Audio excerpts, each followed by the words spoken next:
Hey everyone, welcome back to another edition of the Geopods. So, it's about to be a year to the October 7 attacks, and the world hasn't still come to terms in terms of how to deal with the conflict. And initially, it started off as a terrorist attack, which converted into war between Israel and Hamas. But right now, after a year, most of the people sort of thought that we'd reach some sort of resolution.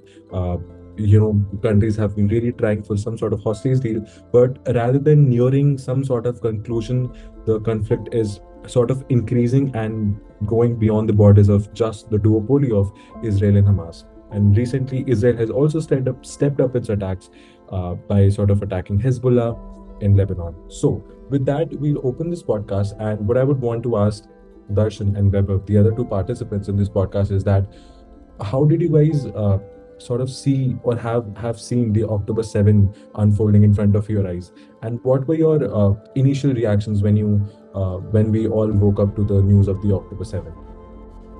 So I still remember it was like very horrific to watch because for starters we all of us thought that it was supposed to be a prank, right? Because no one thought that attack on this scale, that too 150th anniversary of Yom Kippur war, can be perpetrated on Israel. It was very scary to watch, and second, it was very surprising. And this was again like a second conflict after Russia's war on Ukraine. We were witnessing live, which was unfolding in front of our eyes. It was surprising, yes. It was horrific, yes. And the way Hamas has perpetrated that, the paragliding element, आसमान से आए और आके सीधा they started committing violence. It was really surprising to watch. I think I'll agree with Darshan on this. That lot of that morning was about getting overwhelmed with information, right? Because we're all people who are well connected in the geopolitics domain. We read about geopolitics, so most of our phones were ringing up with videos or messages about what is happening. Much of it was like way too violent for us because I remember कि सुबह उठ के तुम videos देख रहे हो, minute after minute you're getting updates of okay, now this post has been attacked, or maybe now this village has been attacked. So a lot of information was flowing, and more than that, as we're all people of defense research also, हम बहुत overwhelmed हो गए थे by the level of sophistication which was shown in these attacks on October 7. Because as Darshan rightly pointed out, there was people were paragliding, they were beating up the machine gun posts which Israel had set up at the border. So a lot of us were shocked at how exactly this was happening. And like I remember the whole community being like, okay, that what is the government of Israel doing, or what is for example the formidable Mossad doing on this day. So that was my honest first-hand reaction on that day. So both of you have sort of pointed out this one thing that is pretty clear, is that it was almost unbelievable, or everyone just surprised to sort of find out, to wake up to a news that an attack on this scale has happened on Israel was itself a major shocker. Because even when you look at the whole conflict, honestly, the attack was so big and so large that even like people who've tracked the Israel-Palestinian conflict from the very start, and there has been just so much of bloodshed, so much of proxy fightings. Even after all of that, when you find something surprising, you really know that that sort of conflict is, it's pretty huge. It's a very big deal. With that, what I would want to sort of come towards is that I want to discuss. So October 7 attack happened, but this is part of a larger game or larger events that have been happening since the very start. And what I would sort of want to know from both of you, first I'd like to come to Darshan, is that how do you think that this Israel-Palestinian conflict has evolved? Because initially it used to be something that was just between the subject used to be the Palestinian rights or the Palestinian lands was vis-a-vis Israel. But right now there's a lot more to this conflict, and probably the original question or the original problem, which was Palestinians versus Israel, is something that does not sort of find the mention, and the conflict has grown. So how do you see this evolution of the conflict, and what do you think are some of the unresolved issues? So there are like two elements here. First one is a biblical element, because the conflict between Israel and Palestinians was also mentioned in the Bible. A lot of people don't realize that. And apart from that, there is also a historical element. And we can track down 2000 years of history, the crucifixion of Jesus Christ and aftermath of persecution of Jews throughout Europe for millennia. But if we want to track it, the modern conflict, the best point would be Balfour Declaration, amid the World War II. In the Balfour Declaration, Britishers promised Jews their promised land. This was by British authorities, and they were in conflict of another agreement that they have done with the Arabs. So the answer to the current conflict lies in the British misjudgment or British policy of let's just say divisiveness. And then we go to the mandate system. But the real problem starts in 1948 when the state of Israel was actually recognized and created by United Nations and by other powers. For it was recognized by other power, and UN mandated system was created. However, Palestinians did not like it. Israelis have different argument, Palestinians have different argument. In Israel's point of view, the Jordanian part, okay, which was part of the British under the Transjordan area under British mandate, since the Jordan was created, from the perspective of Israel, Jordan is de facto Palestine. And from Palestinian perspective, since it was their land, original Muslim land, and original when I'm saying in perspective of 1917, they believe that Israel has somehow उन्होंने capture किया है. उसके बाद हमने देखा कि war होती है फिर 1967 में अगेन योम किपुर वॉर, और eventually we have come to the point in 2007 जब we have seen there is a possibility of peace, there is a possibility for two-state solution to exist. However, बहुत सारे जो political reasons है, Iran का angle ले लो, ठीक है, joint comprehensive plan of action का भी रोल इसमें रहता है, ओबामा एडमिनिस्ट्रेशन ने जो काम किया, the everything comes down to Abraham Accords, जो ट्रम्प एडमिनिस्ट्रेशन के लास्ट ईयर में साइन हुआ था between Arab countries, some of the major Arab countries and Israel. और इसके बाद ठीक है, what happened last year is United Nations General Assembly की मीटिंग थी in September. Benjamin Netanyahu went to UNGA and showed the entire map of Israel. There was no Palestine in that map. ठीक है, and he talked about something very dear to our heart, that is India Middle East Economic Corridor. He said that Saudi Arabia can be a path for goods and services to pass through the region. It can be a connecting link between Israel and India. It can be a connecting link between Indian Ocean and the Mediterranean Sea. And that, I think, somehow was a cradle that broke the camel's back.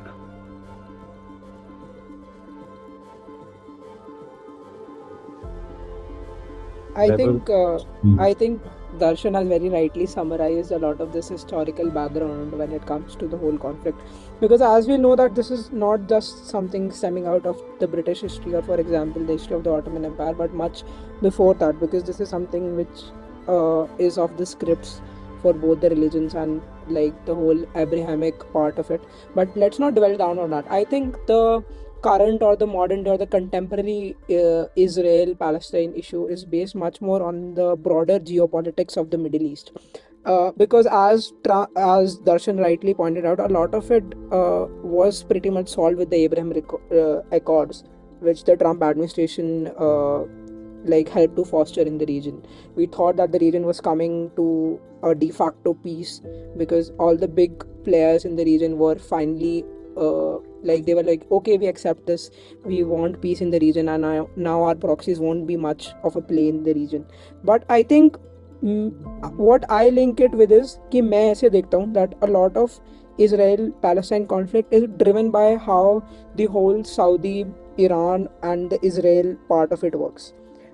Because Israel-Palestine is not only a place for Israel and Palestine to show power, it is also a place for Saudi and Iran to show that who holds more power in the region. When Saudi, even with the Abraham Accords, when Saudi decided that okay, we'll take a step back, we'll engage in economic relations with the country and we'll recognize Jerusalem as the capital for the state of Israel, I think Iran ने उस time decide किया that a lot of power shift is happening and we can't really afford that in the region. And mixing that with the whole atmosphere around the Russia-Ukraine war, where Iran was in heavily in support of Russia with that and providing them all with the military architecture and all other things. I think जो modern day conflict हम देख रहे हैं in the region, it is much more driven by Iran and its role in the region rather than the whole historical aspect of it. Because if you would go back to the historical aspect of it, I think much of it was being discussed through political or legal complexities in the region. For example, even before the October 7 attack happened, you guys would have known there were legal battles that were happening down in Jerusalem about.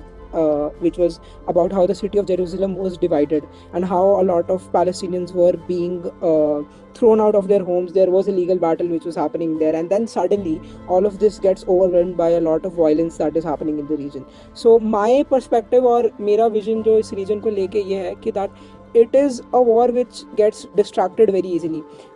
Maybe 2 years before we were discussing, okay, what are the legalities of the Palestinians staying in the West Bank or Palestinians staying in Jerusalem, the other part of Jerusalem, and now suddenly it has shifted to, okay, what new missiles would, for example, Israel attack Iran with. So it has shifted very fastly. I think a lot of it is dependent on the proxies which are at play in the region. And with that, I would also like to come to the next aspect of this thing that we are coming to. Okay, we have seen that Israel has started a mass operation in the region where they're dealing with, some would say 2 or some would say 3 fronts, as like if we take Hamas, Hezbollah and the Iranian state as a factor in this. So something that I wanted to address here is, how realistic do you guys think is like the complete elimination of an organization like Hamas or Hezbollah for Israel? Like, how would you people say that, like, what are the likely repercussions for the region with what Israel has started? Because they want to change the status quo. Benjamin Netanyahu has made it clear that he wants to change the status quo in the region. He doesn't want the old status quo to come back. So what do you think he means by that? Okay. The idea itself is very old, that you can kill a person, you can kill an organization, but the idea will live. Because before that, let's face it, okay, Hamas is not a new organization. Before that, there was Black September. Israel has eliminated Black September. Still, somehow, we have now Hamas. So you have to kill the idea. There is no military solution to the end of terror in the Middle East. As of now, the brigade that has committed October 7 horrors were Al-Qassam Brigade. There are 24 battalions in total of Al-Qassam brigades, and Israel has destroyed majority of them during the attack in Gaza. However, there was a recent report on CNN in which they have in detail highlight that 16 of them have already resurfaced. They've reconstructed themselves. So what is happening right now is, you can destroy the current organization, but as long as there is a political discontent, it will start, you cannot kill the idea. People will feel persecuted. If people are feeling being discriminated, they will regroup at some other organization. You might be able to, eliminate Hamas. आप Hamas को पूरी तरह से खत्म कर सकते हो, कल जाके कोई और organization आ जाएगी. Don't you think? I would like to start with the question जो वैभव ने raise किया था कि और one of the things that he pointed out was कि ये एक ऐसी conflict है या ये एक ऐसी war है जो कि काफ़ी easily और काफ़ी जल्दी से distract हो जाती है. क्योंकि पहले हम बात करते थे again, as Vaibhav said, about the legalities of the war, legalities on land basically, right? कि कौन सी land किसको belong करता है, how much area, in which deal is Israel supposed to cede, and something, etc., right? And then I think now the fact that we're talking about Hamas and let's just say other organizations, you can even include Hezbollah into it. I think this is nothing but just how should I say, as Vaibhav said, it's nothing but the distraction to the original cause of the war. Because right now what's happening is no one's really talking about Israel-Palestine in terms of its resolution or what was, as we talked about, the original dispute. That has gone totally, that's missing. Even if, let's just say, the current conflict sort of ends now, हम कहाँ पर पहुँचेंगे?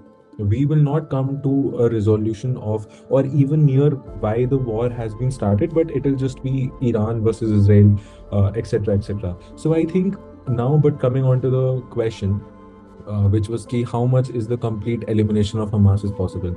I think uh, I think it's one of the now Shakespearean tragedy कि हम इसे बोले कि this is a vicious cycle. There's no end to Hamas because, and this is not to say that Israel does not have the means or wherewithal to sort of go for such an attack. But let's just say I would like to point out to this analogy, which is, so I think this will somehow turn like how it has turned out between America and Taliban. Now अगर हम classical sense में देखें तो इस Taliban was Taliban ever a match to the might of the Uncle Sam? It was never the case. Even after pulling, I don't know, like billions and maybe $1 trillion into the war, so many men, American soldiers died. America almost had to retrieve back because it was a society which refused to give into this thing. They were like, okay, you want to come here? How many are you going to kill us? And America, being a sovereign nation, it cannot really go on and sort of slaughter, people indiscriminately. So it fought the Taliban, but ultimately had to go back. Why was that the case? Because जैसे दर्शन ने बोला कि हमें अगर इस चीज़ को and करना है हमें आइडिया को किल करना होगा but how do you even kill the idea I don't think so as of now we sort of come to or anyone has been able to kill an idea in this century. We could surely talk about the medieval ages and pre-World War era, but as of now, how do you kill the idea of the Hamas? Where is it stemming from? It's stemming from, in one way, from Iran, if that could be a case. So now, again, how do you? So I don't think so. Basically, complete elimination of Hamas is possible, or it's even on the table. And I wonder, is Israel really seeking that? Complete elimination of Hamas, or let's just say Hezbollah, because you might kill Hamas, but Hezbollah, they might come back in another form. It might be ISIS, it might be something else as well. So I don't think so complete elimination is ever an option, but I think Israel would like to sort of go to as far as it can in terms of nearing the complete elimination, but I don't think so that is going to be possible. With that, so having discussed some of the history of the war and some of the distractions, as we said, right, Hezbollah or Hamas, I'd like to sort of throw this question to both of you. Is that, so we've seen warfare tactics evolve with the recent attacks, right? There's so in a conventional sense, this war is being fought in conventional sense, but also there has been a total flip-flop of the strategy that was used to be there. So with that in mind, are we witnessing a shift in the way asymmetric warfare is conducted? What do you guys think of? I think, there is a shift. There is a shift in a way that asymmetric warfare is being conducted. How? First, in terms of technology, and we'll come to the point of technology later, in the later part of the discussion. But जिस हिसाब से technology ने role play किया है, just taking the recent example, Iran has fired multiple missiles, on Israel, and काफी लोग बोल रहे हैं कि आयरन डोम फेल हुआ, इजराइल रोक नहीं पाया. Israel has a very sophisticated defense system. Yes, Iron Dome was overwhelmed for a moment, but it also has arrow defense system and other kinds of arrow systems. So what happened is they have used tech intelligence, satellite intelligence and air intelligence. And okay, this is a matter of another discussion कि उन्होंने खुद किया या फिर America की help से लिया, but yes, they have used all the elements to collect all that intelligence, and because of that they were able to identify majority of the missiles that was coming to Israel. That is one point. On the other hand, it has become a war of attrition. There are no winners in the war of attrition. Okay, the longer you're prolonging, because it's a Sun Tzu ने बहुत famously कहा था कि there is no instance of a nation benefiting from a prolonged warfare. In any war, you have to have your objectives clear. The more prolonged your war is, the more disadvantage you have in terms of strategy and tactics. So yeah, it has. I think Israel has right now support that it needed, but I don't think it will be like this forever.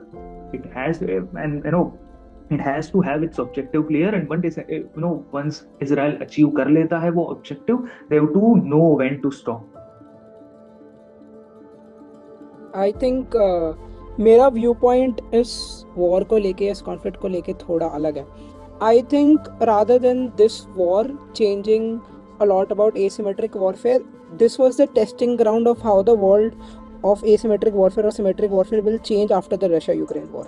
Okay, because what we have seen in the Russia-Ukraine war was that exactly how the use of a lot of aerial support and a lot of aerial vehicles, for example drones, would lead in an actual conflict.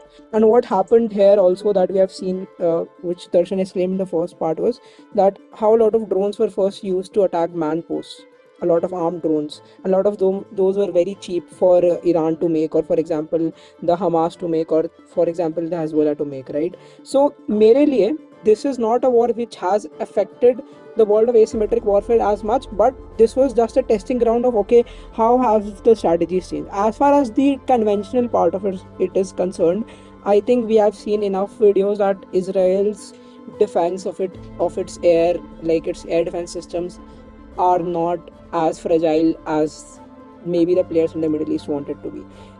Even with the latest of attacks, what we have seen is that they still achieve more than 90% of their accuracy, even with all the ballistic missiles launched. Because what the Israeli government has even claimed this time is, with the recent Iranian ballistic attacks, the only casualty that was recorded was in the West Bank, and apparently it was a Palestinian man. We are not very sure, we are not very confident of that info. We might be like, we'll get more about it in the coming weeks, but that is what has been reported. I think this has, what the Iron Dome does for Israel is that it has an extra handicap for its aggressors, for the aggressors against Israel, because you really can't attack them from the ground. For example, for Iran, Hamas has tried that. It worked for them maybe one time or two times, but really can't work for more than that. You can't attack them through air because they have excellent air defense systems, and you can't also attack them through the sea because you have the American fleet protecting them from there. So as far as the world of asymmetric warfare has changed, I think my viewpoint remains same. I think the world of symmetric and asymmetric warfare has changed ever since the Russia-Ukraine war began, because even in that we witnessed a lot of urban warfare. We saw many cities getting obliterated completely in Ukraine, and I think that is the same that we have seen in even this war. So I don't think the Israel or Palestinian conflict has affected the world of warfare as much as the Russia-Ukraine warfare has affected.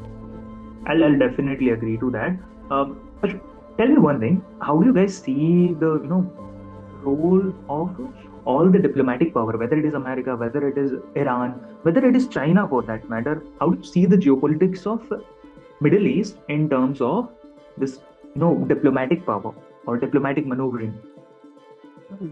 I think the only country which has shown some level of diplomatic engagement in the region was probably Qatar or the US, because I don't see any other power working tirelessly in the region. I think, and both of them are still not, like, both of the parties are still not yet able to come to a single table, because I think this has been a region which has been strained diplomatically, because even if after the Abraham Accords the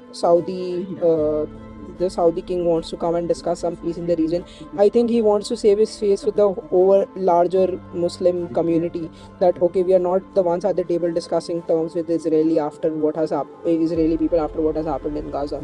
So I think it becomes very difficult in the region to broker any kind of peace. I think if it is even more difficult to broker any kind of peace right now in Israel than it is in Russia-Ukraine. I can see the Russia-Ukraine war maybe coming to a peaceful solution, but I don't see this region coming to a peaceful solution. The best we got was probably with the last president of the United States, which was Mr. Donald Trump. But I don't see the current American administration being as willful or being as assertive in the region as the last administration was. Okay, so there are two things that we've discussed as of now, which is the magnanimity of the asymmetric warfare that is being done, and probably what I'd like to sort of say on that is that now I think, now initially when we used to sort of talk about asymmetric warfare, it used to seem like a distant phenomena which was sort of utilized but not as the main force, right? And it was also it was more theoretical, but and not so much into practice. But I think, as we've pointed out, with the Russia-Ukraine war and the ongoing conflict which is between Israel and Hamas and Israel and Hezbollah, I think asymmetric warfare has now, or is slowly becoming a conventional form of warfare, right? A chosen form of warfare, because you can always sort of, inflict more harm or try to inflict more harm with lesser means, especially with drones and especially with all sorts of technologies that are sort of coming up.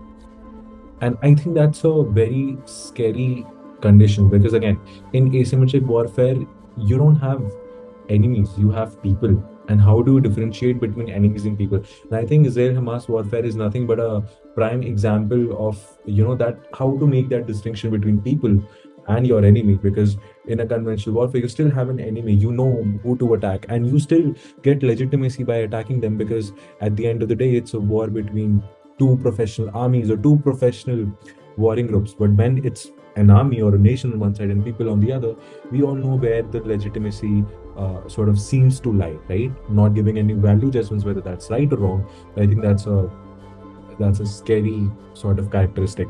And coming on to the thing which Darshan talked about, the diplomacy, right, or the role of diplomacy these past. I think even one of the things that's sort of happening is, even though nations and actors are trying to do a lot of diplomacy, but probably that diplomacy, you're not able to see where that diplomacy is leading to.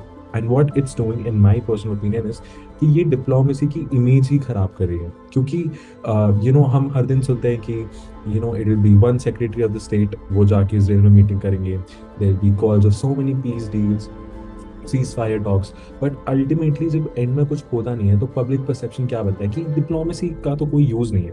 Because हम, even though we are putting in a lot of efforts और actors are putting in a lot of efforts, because हम किसी break through या फिर break through की तरफ ही नहीं जा पा रहे हैं. I think this is harming the very image of diplomacy. This is not to say कि ये एक ग्लोबल फिनोमेना है, but I am speaking from the perspective of diplomacy in this Middle Eastern conflict, or in this conflict between Israel and Hamas. With that, I'd like to sort of also address one of the things, or ask one of the things, right, is that what measures do you guys believe that, Israel and the USA will take to ensure the long-term security after such a breach? And do you foresee that increased military action, or do you think there are going to be other sort of strategies that are going to be pulled in? So at this stage, military action is necessary. And one more thing before we put any other comment, I'd like to make it clear that what happened on October 7 was a terrorist attack. Okay, it was attack on the sovereignty of Israel, and Israel has absolute right to defend itself. But now, when we look about the long-term solutions, they have to do one thing, that you cannot kill an idea. They have to work to kill an idea. How you do it? You start with the de-radicalization, because the amount of radicalization that prevails in those areas, whether it is West Bank, whether it is Gaza or the Golan Heights, it's terrifying. So they have to work on a de-radicalization. They have to work on countering the information warfare, because ये जो area है information warfare का, यहाँ पर Israel का जो हम बोलते हैं ना progress, that has not been utilized truly. So they have to make sure that जो भी information, targeted information warfare जा रहा है, चाहे वो कोई भी सोशल मीडिया पे हो, चाहे वो मेन स्ट्रीम मीडिया, ठीक है, तो they have to find a way to counter that. Apart from that, they have to also make sure to provide security to the Palestinians living in the West Bank. I think these are the 3 points that I would say are required for a long-term peace solution. Thank you so much for that, Darshan, because I think it was very important for us to make clear that the October 7th thing was a attack on Israeli sovereignty. That is very clear from the get-go. As far as the long-term measures that Israel and USA maybe are willing to incorporate in the region, I think फिर वही बात आ जाती है कि US कितना committed है इस reason को लेके. Because if we go back the past 2 years, what we have seen is that the problem with the US is that not even one region can get their undivided attention. If US has all its undivided attention on Ukraine, something in Middle East happens. If they have all their undivided attention on the Middle East, something in the South China Sea might happen. So अब ये बात है कि how focused is US in solving this. I don't think the current US administration is very willing about bringing peace to this region. I don't think they are. Many at the start of the war like articulated this, or they anticipated that US will bring some kind of a check behind the Israeli government, say to them that okay, you can do this or you can't do this. But I think Benjamin Netanyahu has made it very clear with his recent statements that nobody but the state of Israel will decide what happens to its enemies. Nobody. And he made it very clear that the US doesn't decide that who do we target or who do we attack. They might have some say in it, they might have some assistance in it, but they will not decide. And I think that is that is a very pivotal statement for the region, because I think what the Israelis are currently moving for is like a complete change of status quo. I think much will also be seen in the further weeks that has to come, because now the state of Iran has directly attacked the state of Israel, and this is one of those moments that probably the state of Israel was wishing for the last 2 months, that okay, we get a chance to finally go at them directly. We still don't know whether they would or they wouldn't, but I think a lot, as far as the US angle of it is concerned, I don't think that a lot of efforts can be put from the US side. And as far as the Israeli angle of it is concerned, I think as long as Mr. Benjamin Netanyahu controls the state of Israel, he's the head of the state of Israel, I can't see peace being brokered in the region. What this has also done is, as Darshan rightly pointed out, that this has closed all possibilities of any peaceful solution when it comes to the Palestinian land, right? Because what we guys also have to realize is that nothing good has happened out of this. Even what Hamas tried to do in the start of the war, what Hezbollah has been trying to do now, it has only been worse and worse for the Palestinians who actually live on that land. Because we have to realize that even with all these large scale wars, it is the people who suffer at the end, whether it is the people who live in the West Bank or whether it is the people who live in Tel Aviv. All what these conflicts have done to the region is bring more and more instability, and it has become tougher for the people who live in the region to actually survive or make a living in that region. We have seen even many Israeli people moving out of the country in other countries to get some kind of stability, because no matter how much we say about okay, Israel is a very safe country, they will intercept all of the missiles coming in, but that is not a good factor of living. For example, if you're a citizen of Israel, you would not want your country to be bombarded with ballistic missiles every other week, no matter if you shoot down 100% of them. You don't want that fear in your children, you don't want that as a part of your life. And that is the similar cases with the Palestinians. The Palestinian people, they don't want to encounter such violence on a daily basis. They want an end of it. But it is, as I said, a greater war of proxies, a greater war of the power in the Middle East, a greater war on who will have the most say in the Muslim Brotherhood. So that is my final opinion on this. Pratyaksh, if you have any ending remarks. I'd like to add to what just Vaibhav said, that in a longer term, apart from US, two more powers are important in the Middle East. Kissinger ने बहुत famously बोला था कि you cannot make a war in Middle East without Egypt, and you cannot make a peace in Middle East without Syria. So the silence from Egypt and Syria, it's a very I'm in a very big predicament. Why Egypt is not doing anything? Why there are no actions from Syria? Somehow Israel and America also have to find a way to include Syria and Egypt into the whole picture of peace. So it's interesting that you brought up Syria, and I'd like to sort of conclude by sort of interweaving you bringing in Syria and Webb of pointing it out. That at the end of the day, it's the people that are suffering, right? We've discussed the strategy, we've discussed the asymmetric warfare, we've discussed the role that actors are playing, be it the leader of Iran, right, or be it the head of state of Israel, which is Mr. Benjamin Netanyahu. But again, at the end of the day, it's the communities that are suffering on either side, and no one really who wants to go through this, right? Like we might in this great game of geopolitics or great game of strategic proxy warfare that we're talking about, there's just so much of suffering. And honestly, at one end you sort of feel helpless seeing so much of slaughter, and not in the literal sense, but so much of slaughter happening on a daily basis on either side. And honestly, if you just think from a civilian perspective, that's literally the definition of hell in the century. And you don't want to go through that, you don't want your children to go through that. And I don't even think that in terms of words if we can even put it in terms of words, the sort of lasting trauma that all of this is going to sort of leave on the communities. And I think this is only sort of going to increase the polarization that already exists. But be that as it may, I think this was a interesting conversation that we've had. We've discussed strategy, we've discussed the state of the community, and probably one of the things that we'd like to hope is for this to end. But I think only time can tell when that's going to be. And probably we'd be here once again in another week to sort of discuss. And if let's just say, let's see if something more happens to the conflict. So it was a conversation worth having with the both of you. Thank you, Darshan, and thank you, Vaibhav. And let's meet up again.